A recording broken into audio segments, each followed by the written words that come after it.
vai ler até o final do capítulo, mas eu vou dividir em 3 partes. Tá? Então a gente vai ler primeiro do 13 ao 15, depois do 16 ao 22, depois do 23 ao 30. Dava para fazer 3 sermões diferentes. Tá?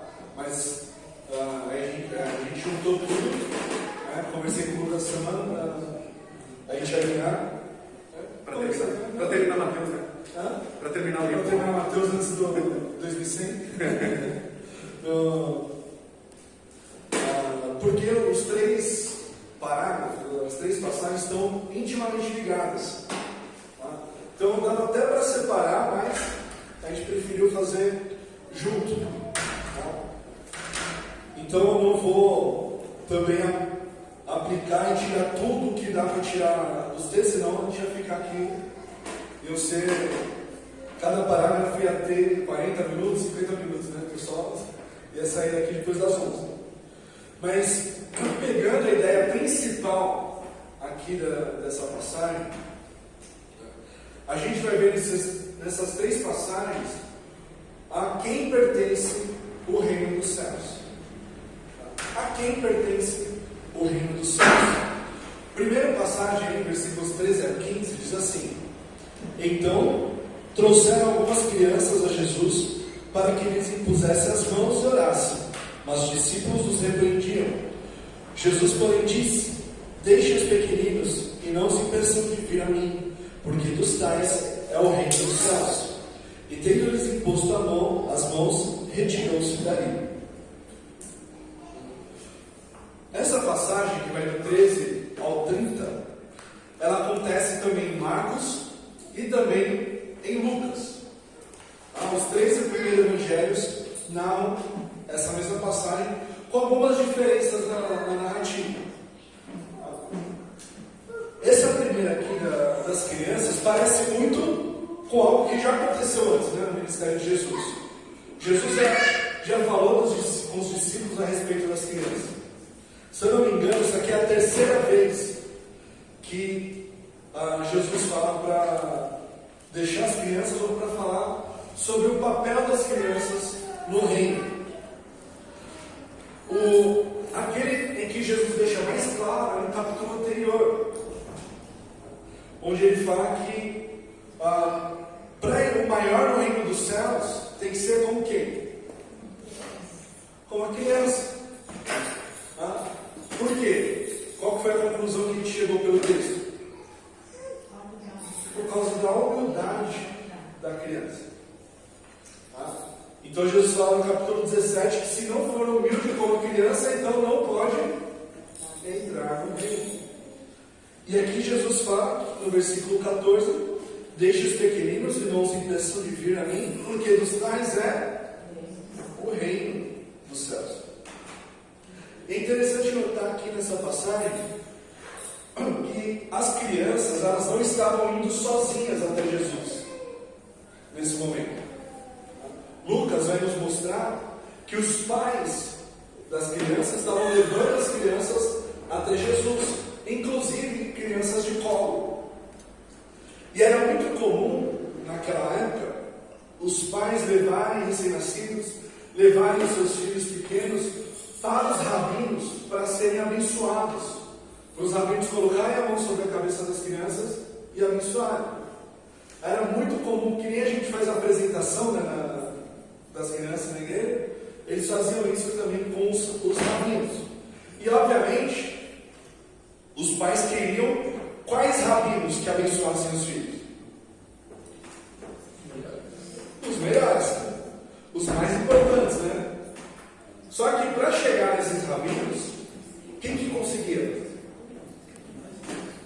Os mais ricos, né? Os que tinham contato com esses rabinos, porque não era qualquer pessoa que conseguia chegar até eles. Então, aqui nesse momento, a gente vê como que Jesus lida com essa situação das crianças. Porque os discípulos é que estavam impedindo os pais de chegarem com as crianças até Jesus. Coisas que até os rabinos permitiam. E aqui o texto não fala por que os discípulos estavam impedindo. fala se era porque estava impedindo o ensino de Jesus, ou porque Jesus estava cansado, ou por qualquer outra razão. Mas Jesus simplesmente fala para eles: não impeçam os pais de trazer as crianças até mim. Por quê? Porque delas é o reino dos céus. E o que Jesus faz no versículo 15? Coloca a mão sobre as crianças, toma algumas delas no colo, também, outro evangelista vai falar isso, e as abençoa. Tem algum rabino maior do que Jesus? Não. Essas crianças receberam uma bênção que nenhuma outra criança recebeu.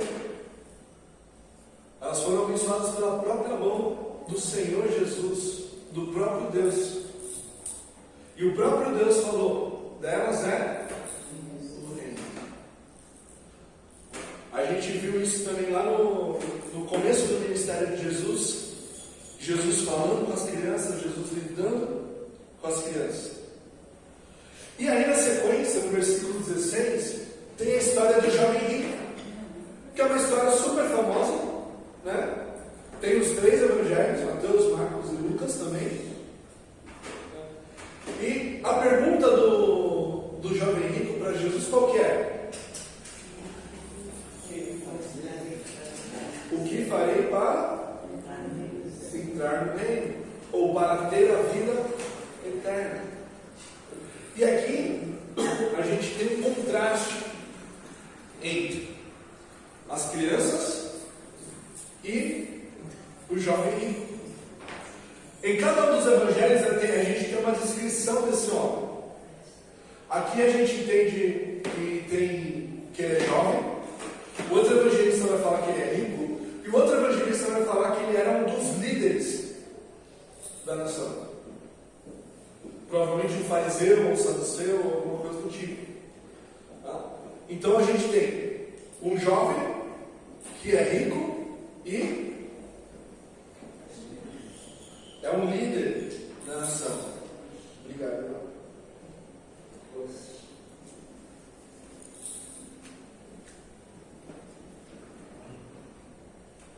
Hoje, conforme eu estou falando, está arranhando a minha garganta aqui. Então, olha lá o versículo 16. E eis que alguém, aproximando-se de Jesus, lhe perguntou: Mestre, que farei de bom para alcançar a vida eterna? Jesus respondeu: por que você me pergunta a respeito do que é bom? Bom só existe um, mas se você quer entrar na vida, guarde os mandamentos. E ele lhe perguntou: quais? Jesus respondeu: não mate, não cometa adultério, não furte, não dê falso testemunho, honre seu pai e sua mãe, e ame seu próximo como você ama a si mesmo. O jovem disse: tudo isso eu tenho observado, o que me falta ainda? Jesus respondeu: se você quer ser perfeito, vá, venda os seus bens, dê o dinheiro aos pobres e você terá um tesouro nos céus. Depois venha e siga. Mas o jovem, ouvindo esta palavra, retirou-se triste, porque era dono de muitas propriedades. Então o começo do texto identifica só como um homem. Ainda nem fala que ele é jovem, nem nada do tipo. Ele encontra Jesus no meio do caminho. A gente tem que entender que lá no começo do capítulo, antes de Jesus estar a caminho de Jerusalém. Aqui. Então tudo isso está acontecendo no meio da estrada, no meio da viagem. Tá? E, como era comum na época das festas, as pessoas iam para Jerusalém de caravanas. Então era muita gente na estrada. Pensa Baixada Santista no Ano Novo, Natal, a galera descendo de São Paulo para cá. Aquela multidão de gente descendo. Só que nesse caso aqui eles estão subindo para Jerusalém. E ele chega para Jesus e pergunta: mestre, que farei de bom para alcançar a vida eterna? E aqui a gente tem que entender o contexto da sociedade da época. Que eles criam, os judeus criam nessa época, que se você fizesse um ato muito bom na sua vida, você garantia a sua vida eterna, a sua salvação. Você já estava dentro do reino de Deus. Tem alguma coisa parecida hoje? Alguma ideia que existe por aí sobre isso? Tem. Né? As pessoas por aí pensam que se você fizer um ato muito grande, uma coisa muito boa, você já está garantido. É como se tivesse, você somasse ponto com coisas boas, mas tem uma coisa boa que já vale milhares, milhões de pontos. Algumas coisas que você faz vale dezenas de pontos, centenas de pontos, mas tem uma que já ultrapassa o que você precisa. É um bônus, né? Para algumas pessoas seria, por exemplo, um ato de você salvar uma outra pessoa, por exemplo. Você está vendo que uma pessoa vai ser atropelada, você se joga na frente do carro, tira a pessoa e você acaba morrendo. Né? Então eles falam que essa pessoa ela está salva porque salvou a outra pessoa de ser atropelada. Outras falam que se você der uma grande quantia em dinheiro, você está salvo. Outros vão falar que se você for morto durante uma guerra, você também já está garantido no céu. E tem várias outras situações assim. Naquela época tinha coisas do tipo.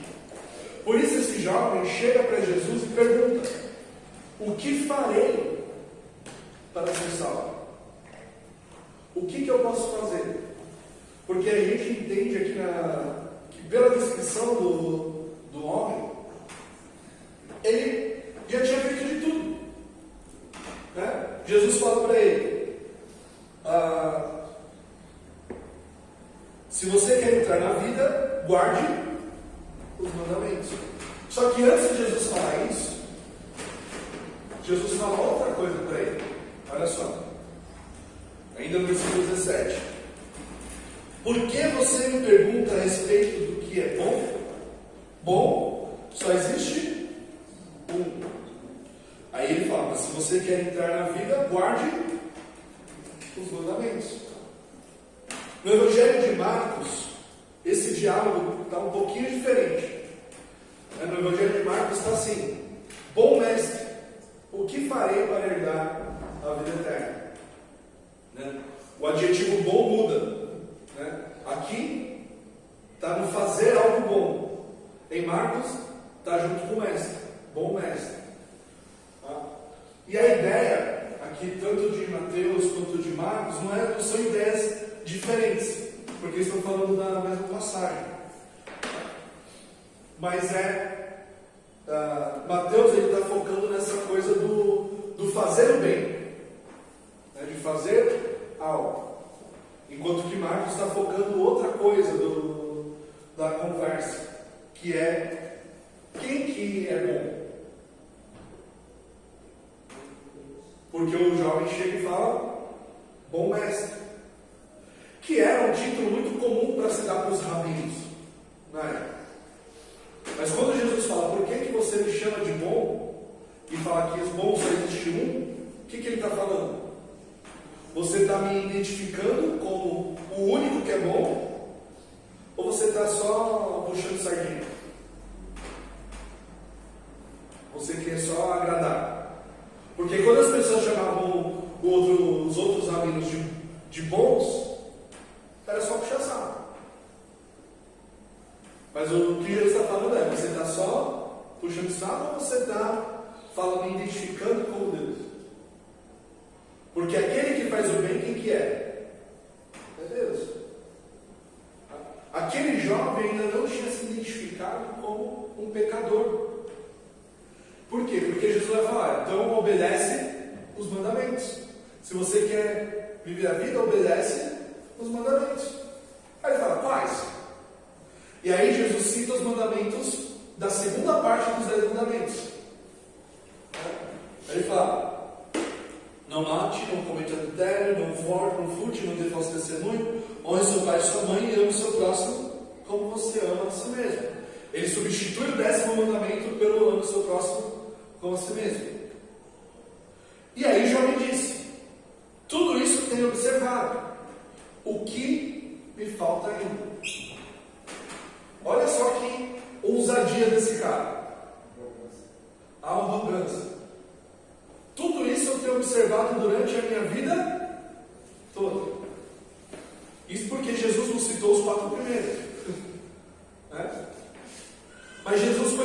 o coração desse jovem. E ele fala assim, Jesus respondeu, quando ele fala, o que me falta ainda, né? É como se ele estivesse falando, mas Jesus, eu sou quase perfeito nisso. Tem mais coisa para fazer ainda, o que falta? E aí Jesus pega o coração desse jovem e o escancara para todo mundo ver.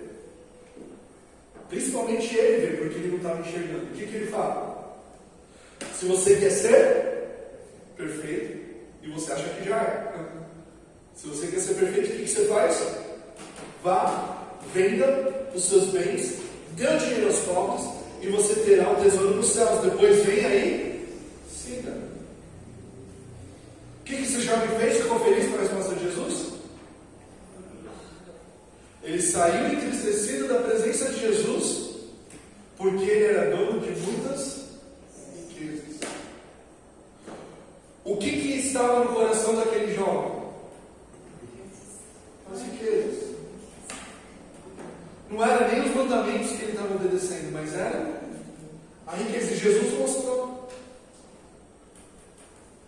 Quantas pessoas que a gente vê ao longo do ministério de Jesus, que eram ricas e Jesus não mandou fazer isso.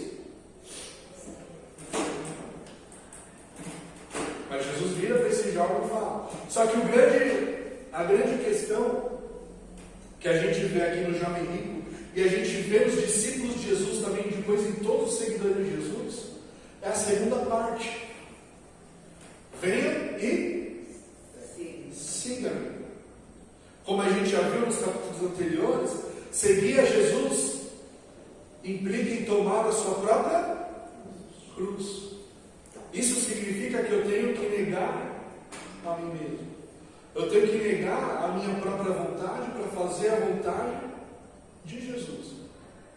Isso ele não estava disposto a fazer. O seguir a Jesus, você imagina, ele era rico, jovem e líder. O que uma pessoa rica pode aproveitar dos prazeres do mundo? Tem alguma coisa que está além dela, que ela não consegue alcançar? Não. Se ela quiser comprar um carro novo, o que ela faz? Comprar uma casa nova. Eu estava vendo outro dia no YouTube, um cara que é empreendedor, ele estava falando que um dia ele viu um anúncio de uma casa que ele gostou e ele queria alugar a casa. E o dono estava alugando ou vendendo. E quando ele foi ver a casa, ele foi de bermuda, camiseta, né? E era uma canção, tipo em Alphaville, assim, né? Aquela mansão. Aqueles aluguéis que é 20 mil reais, coisa desse tipo, assim. E ele foi desse jeito, de chinelo, foi ver a casa, começou a conversar com o cara. Né? E o cara começou a esnobar ele. Tu quer alugar essa casa? Não tem nem condição de alugar essa casa, entendeu? Não fala. E o cara esnobou tanto ele que ele falou: quanto você quer nessa casa? Eu vou pagar à vista para você. Quanto que você quer? Eu pago agora. Ele comprou a casa por birra. Porque ele tinha dinheiro e ele comprou. Porque o cara quis alugar para ele e ele comprou. A pessoa rica, ela teve o desejo de alguma coisa, o que ela faz? Compra. Ainda mais uma pessoa jovem e rica. Tem pessoa que é mais velha e rica que ela não consegue aproveitar tudo que o dinheiro pode dar para ela, não é verdade? Mas o jovem, o que ele faz? Ele aproveita. Estou com muita vontade de pegar o jatinho e ir para a Itália, aproveitar o fim de semana. O que ele faz? Ele vai.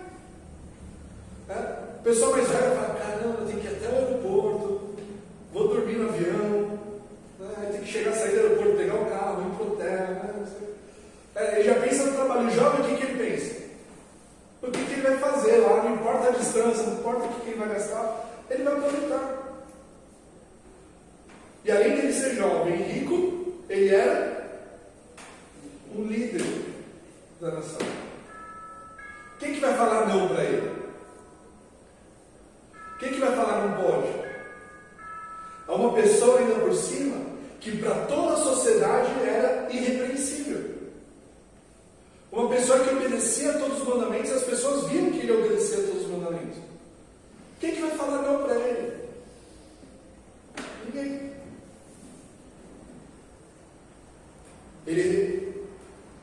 E Jesus, quem que era Jesus? Um rabino que fazia ali uns 2 anos e meio, que tinha ganhado popularidade, mas que não tinha nem onde reclinar a cabeça, que dormia no meio do mato nas viagens, dependia da oferta das pessoas para sustentar o ministério dele. Na mente do jovem, quem que está melhor? Ele mesmo. Porque ainda existia um outro detalhe que eles criam, que era: se você é rico, é porque Deus está te abençoando, então você está andando no caminho certo. Se você é pobre, então você está cheio de pecado e você está mais longe do reino de Deus. Jovem, rico, líder da nação. Quem que vai falar para ele que ele está errado e cheio de pecado? Jesus falou. E Jesus mostrou o coração dele, que não estava disposto a deixar a sua idolatria das riquezas, não estava disposto a deixar o seu status para seguir o mestre andarilho. Muitas pessoas vinham falar com Jesus: fariseus, saduceus, ricos, pobres, pessoas importantes, pessoas sem importância na sociedade. Mas quantas delas realmente seguiam a Jesus? Foram até o final por Jesus. Esse jovem se decepcionou com a resposta de Jesus porque ele não estava disposto a abrir mão das riquezas para entrar na vida. E a sequência do texto agora vai explicar, Jesus vai explicar como é que funciona o céu, o reino dos céus.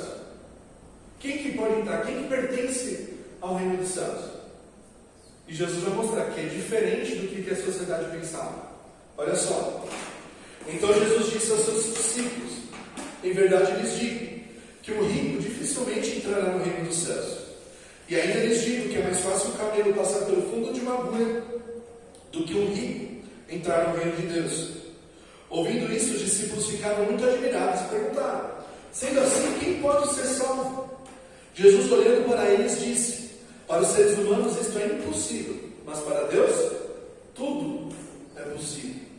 Então Pedro, tomando a palavra, disse: eis que nós deixamos tudo e seguimos o Senhor.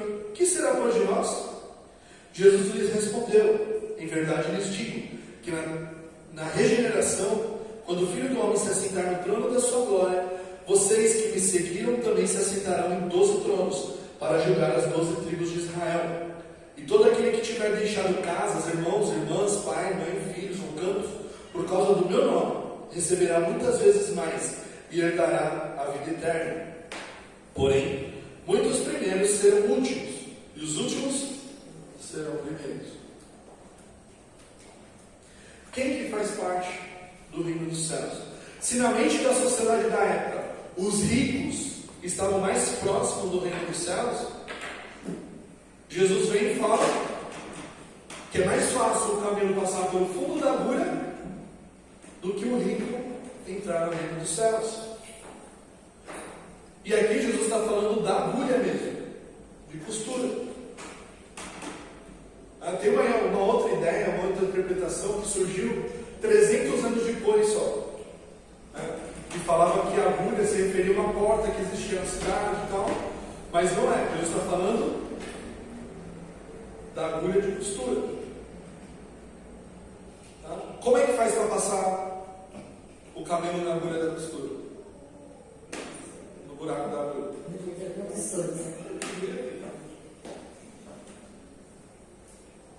Mas o que para os homens é impossível, para Deus é possível. para Deus é possível.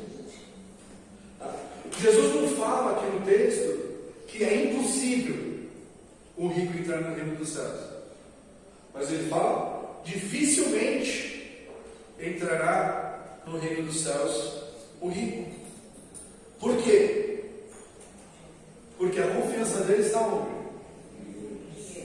Nas riquezas. Jesus, ouvindo isso, os discípulos viraram. Sendo assim, quem pode ser salvo? Se o rico, que todo mundo acha que está mais perto do reino do que todo mundo, quem que pode entrar no reino? A gente tem várias pessoas durante o ministério de Jesus que eram pessoas ricas e pessoas que sustentavam o ministério de Jesus. Quer dizer que elas não entraram no reino?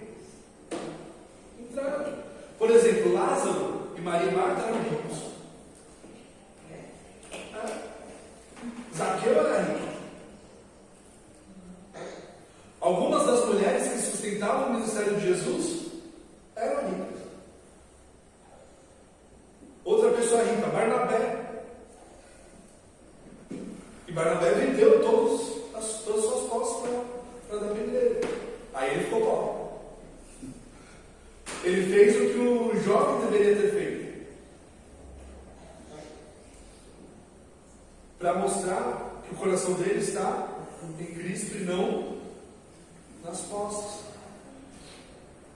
Então, Jesus respondeu. Pedro fala assim: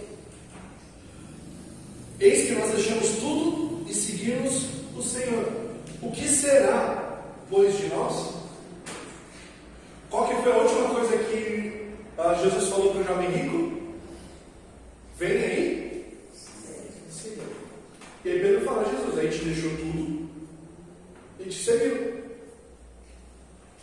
O que vai acontecer com a gente então? Se rico não entra no reino dos céus, e a gente que já era pobre está aqui te seguindo, o que será de nós? E aí Jesus responde: em verdade lhes digo que na regeneração, quando o Filho do Homem se assentar no trono da sua glória, vocês que me seguiram, também se assentarão em 12 tronos para julgar as 12 tribos de Israel. E todo aquele que tiver deixado casas, irmãos, irmãs, pai, mãe, filhos ou campos, por causa do meu nome, receberá muitas vezes mais e herdará a vida eterna.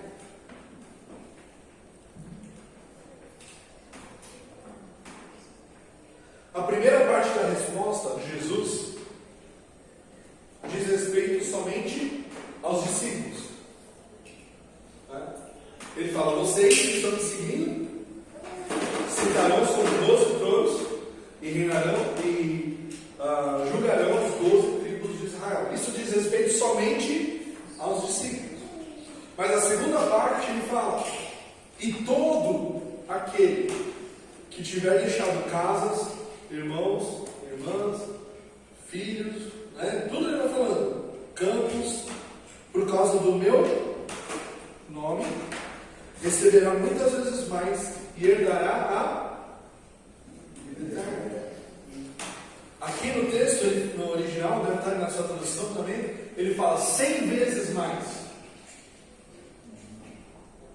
Em outro lugar, Jesus vai falar que onde você for, você terá mães, pais, irmãos, irmãs, filhos, filhas, porque nós somos a mesma família.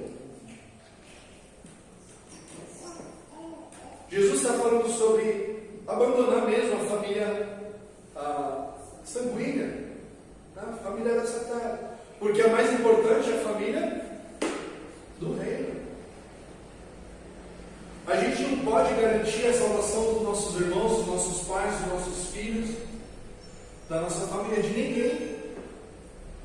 Então, se a nossa família terrena continuar com o coração duro diante do Senhor, continuar ignorando o chamado do Senhor, a gente deve continuar a nossa vida em serviço do Senhor. Mas não é difícil falar da família terrena, que a gente tem que abandonar a família terrena? É difícil. Jesus não está pedindo algo que vai ser uma decisão simples, mas é uma decisão que vale a pena. Se for necessário essa decisão, é melhor ficar com Cristo. Isso não quer dizer que a gente não ama nossos pais, nossos filhos, nossos irmãos, mas significa que a gente ama mais a Cristo. E ele termina falando assim: porém, muitos primeiros serão últimos, e os últimos serão primeiros. Ele vai repetir isso no capítulo seguinte, no final da parábola seguinte, no capítulo 20. A ideia aqui é que tem muita gente que acha que está na frente da corrida para o reino, quando na verdade estão lá atrás. E muitos não vão nem entrar no reino. E tem muitos que estão, que acham que estão lá atrás e na verdade estão na frente. Por quê? Porque como Jesus fala no capítulo 18, falou agora no capítulo 19, eles são como crianças. A quem pertence o reino dos céus? Pertence às crianças? Pertence àqueles que deixam tudo por causa de Cristo, para seguir a Cristo. Nega a si mesmo, toma a sua cruz e segue. Amém? Amém. Feche seus olhos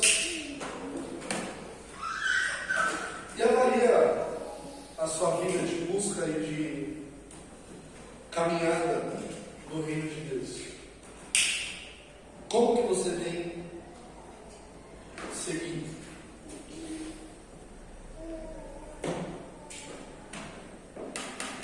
Existe alguma coisa que você considera mais importante do que Cristo, que te impeça de segui-lo completamente?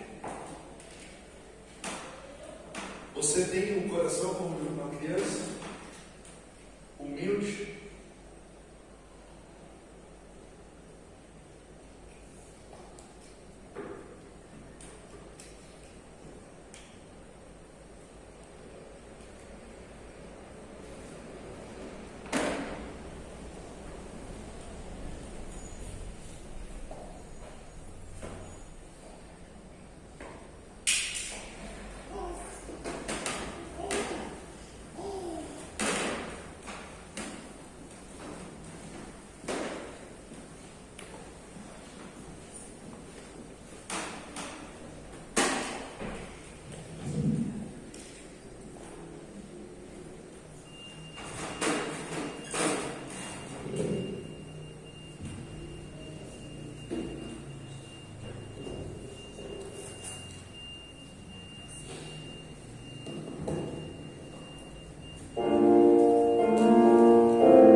Pai, muito obrigado pela tua palavra, que é viva, que é eficaz, que nos ensina, que nos provoca, que nos exorta. Muito obrigado que através dela nós podemos aprender mais da tua vontade, entender o que significa o teu reino, entender como podemos fazer parte desse reino. Que o nosso coração seja sempre um coração de criança, Deus, humilde, que aprenda sempre com a tua palavra, Deus. Como a gente acabou de cantar, que seja um coração igual ao teu, que possamos te amar cada dia mais, que possamos amar uns aos outros cada dia mais, e glorificar o teu nome, por tudo aquilo que o Senhor tem feito, por tudo aquilo que o Senhor ainda vai fazer nas nossas vidas, no nome de Jesus. E que a graça do Senhor Jesus, o amor de Deus, nosso eterno Pai, e a compaixão e a consolação do Espírito Santo esteja com todos nós e todo o povo de Deus espalhado por toda a face da terra. Amém.